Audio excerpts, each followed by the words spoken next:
Hi everyone and happy Thanksgiving Monday. In this video, follow me as I make a pumpkin cake.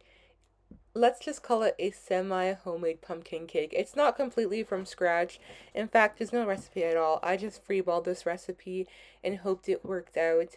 It's a really interesting time in the year. I feel like Thanksgiving is such a season breaking moment. I'm hearing the train as it glistens to the subway station from where I live. I was playing some Zach Ryan as I was editing this video, and what a time Thanksgiving is. But, anyways, so for this recipe, really, I'm looking at this egg as this yolk does not want to come out, or the egg white. The egg white does not want to come out. And I'm like, I'm going to make sure you come out. Eggs are expensive. I'm going to get that whole egg in there. But anyways, so I'm starting off this recipe with one vanilla cake box mix. So I'm using the cake box mix, and then I'm just following the instructions in the back. So I'm using three full eggs, a third cup of water, and for me, I'm going to use more butter just because I'm adding like flour and pumpkin into this. So I used over half a cup, just roughly over half a cup of butter. Then I'm using that butter to grease up the pan. Because the butter was so hot, I didn't want the eggs to like cook up or poach up in the eggs, I mean in the butter. So I mixed up the cake mix mixture just a little bit so it's just mixed up and the eggs don't cook with the butter in there. And then I am using a knife to open this can. And this is just, whoa, did you see how that lid flopped off? Be careful. Next time, don't do that. Use a can opener.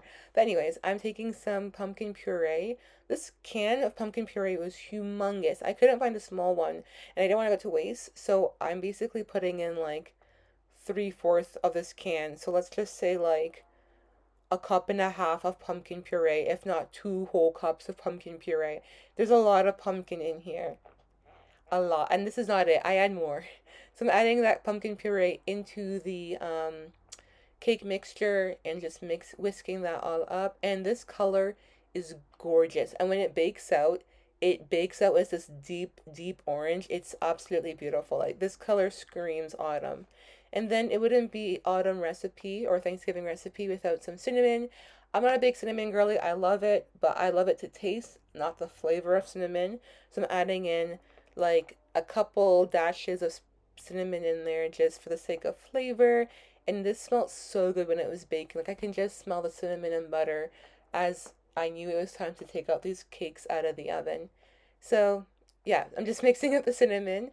And I don't know why I'm mixing it so hard. I really don't know why. Like, I don't have to mix it so hard. But, anyways, I'm like, you know what? Let me just add more pumpkin because how can that hurt anybody? And pumpkin is so good once you mix it with the right stuff. So, just adding some more pumpkin puree. And I just love this color so much. It is so pretty. An orange, it's an underrated color. And I'm starting to appreciate it as much, more as I grow up. But again, because I added pumpkin puree into this cake mixture, it's obviously not gonna do its thing when it bakes. So I added some more flour into it so it can become cakey and not like a pumpkin pudding that's baked. So I added some flour to thicken it up and just to balance with the loads of pumpkin puree. As I made this cake, one thing I will say is I should have added a lot more flour. Again, I freeballed this recipe, so um, again, don't take it verbatim. This is just something I'm doing for fun and maybe to inspire you to just experiment with reason in the kitchen. So whisking that all up, and the reason why I thought I had enough flour is because when I whisked it, it was quite thick. But then when I like used a spoon, I'm like, wait, this is a bit thinner. But then I'm like, you know what? You want cake not to be so dense, so why not just go with what I have? So I didn't add more flour. That's it. But I would recommend adding more flour. So as that bakes in the oven, the first layer, I am getting some butter, cream cheese, and I'm creaming that together with powdered sugar. Again, this is like a pantry, semi-homemade, whatever you have in the house kind of recipe. I told myself I will not buy any more powdered sugar unless I'm making more cupcakes for people because I just am tired of seeing powdered sugar in my house. So I used up the last bit of powdered sugar I have, which equaled 2 cups and like a half. So I just used up all that powdered sugar and put that inside the cream cheese butter situation we have going on here. honestly, I'm glad I didn't have that much powdered sugar because it was sweet. This was quite a sweet frosting, you know. I didn't think it would be so sweet because the sourness from the cream cheese and the butter saltiness would balance it all. But with this, there's 2.5 cups of powdered sugar. It was quite sweet. And then when you think about it, that's a lot of sugar. And usually I go for like 3 to 4 cups of sugar for a regular buttercream, which makes me realize that baking sweet things requires lots of sugar. But anyways, I'm adding in some vanilla extract, and again, I'm not measuring it. I'm just eyeballing it, as well as some splashes of regular 2% milk. You'll see that at some point. Not sure when it's going to come in. I don't know what milk does to a frosting recipe, but I've always seen it in the recipe that is most trusted on Pinterest that I tend to use. So I just throw in that splash of milk just for the sake of adding it. But I don't think you have to if you don't need to. Like, I wouldn't want you to buy a whole bag of milk just for a couple splashes for a frosting recipe, you know? I wouldn't do that. And as you see, I'll mix it, mix it, mix it, and then it becomes a very, very like thin, loose, drippy kind of frosting, like the ones you see in those cans when you buy it from the grocery store, or there's tubs rather. But once I put it in the fridge, it becomes quite like thick. Not thick to like pipe cupcakes or anything, but like crumble cookie kind of frosting texture. Like it becomes thick enough to like hold 2 layers of cake together. And randomly enough, I added also instant vanilla pudding mixture in this. Again, I was just using up what I had in the pantry because again, I'm not gonna make vanilla pudding ever. I use it for another recipe. So I'm like, why not just add that to the frosting? Might as well. It's the same vibe of food texture, right? So that's that. And this is the first layer. So when I saw it, as you can see, it has like about a lot of cracks. There's a hole in there because I was constantly poking it to see if it was fully baked, and it was. So I just plopped that onto a plate, and I'm letting that cool down. And oh my goodness, look at that smoke. This was piping hot. I couldn't wait for it to cool down because I had to work on the second layer. So I'm just using that same pan and adding the rest of the pumpkin mixture into my pan, smoothing it all out, and then throwing that back in the oven.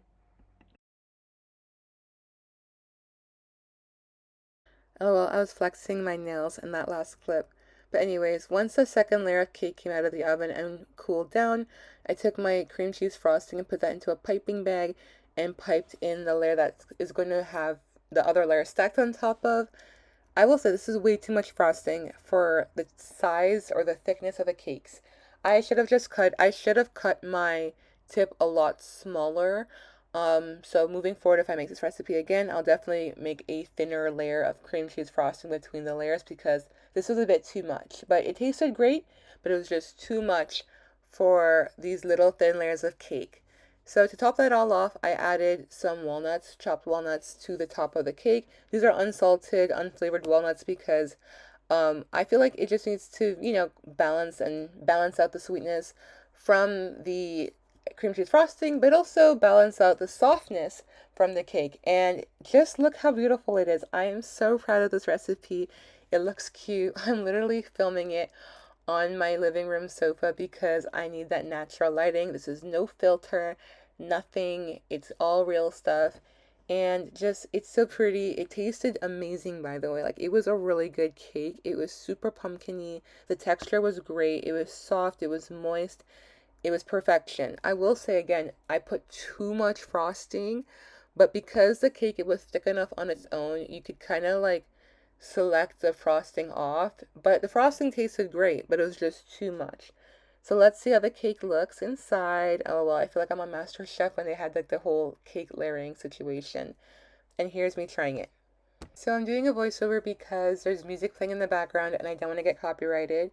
But basically I'm saying the cake tastes like a pumpkin pie cake. Like it's really soft, fluffy, moist, pumpkin texture-y. Like it's really good. It's not sweet. The only thing that makes it sweet is the frosting, which tastes really good, but there was just too much frosting. Like you will see in the cross section of this cake very soon that I put too much frosting between the layers. Like I'm actually so, like I can't be mad. Like it's a learning experience. But thank you. So I hope to see you in my next video. Bye.